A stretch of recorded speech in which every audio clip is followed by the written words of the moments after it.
So guys today நம்ம இந்த arc welding machine எப்படி ஒர்க் ஆகுதுன்னு தான் பார்க்க போகிறோம். நம்மக்கிட்ட டோர்ஷனோடைய ஆர்க் 250 ST அப்படின்னு சொல்லப்படுற ஆர்க் வெல்டிங் மிஷின் தான் இருக்குது. ஸோ ஃபஸ்ட் நம்ம பின்னாடி இருக்கிற பவர் ஸ்விட்சை ஆன் பண்ணிக்கலாம். ஸோ முன்னாடி பார்த்தீங்கன்னா ஆர்க் ஃபோர்ஸ் ஆம்பயர் அப்படின்ட்டு 2 நாப் கொடுத்துருப்பாங்க.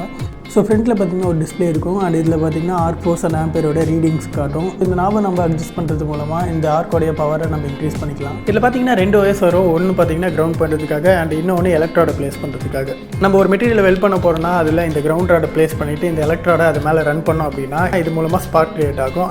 இப்போது இந்த மெட்டல் பைப்பை நம்ம வெல்ட் பண்ணுறதுக்கு ஒரு எண்டில் நம்ம கிரவுண்ட் பண்ணியிருக்கணும் அண்ட் இன்னொரு எண்டில் எலக்ட்ராடை வச்சு இதில் டச் பண்ணிக்கிட்டே இருக்கணும். ஸோ அப்போ கிரியேட் ஆகிற ஸ்பார்க் மூலமாக இங்கே வெல்டிங் ப்ராசஸ் நடக்கும். ஸோ இது மூலமாக நம்ம ஒரு மெட்டீரியலும் இன்னொரு மெட்டீரியலும் ஜாயின் பண்ணுறதுக்கு யூஸ் பண்ணலாம். ஸோ நம்ம வீட்டில் இருக்கிற திங்ஸை வச்சு நம்ம எப்படி ஒரு ஸ்பைடர்மேன் மாஸ்க்கை மேக் பண்ணுறது அப்படின்னு நீங்கள் தெரிஞ்சுக்கணுன்னா டிஸ்கிரிப்ஷனில் ஃபுல் லிங்க் இருக்குது, மறக்காம போய் பாருங்கள்.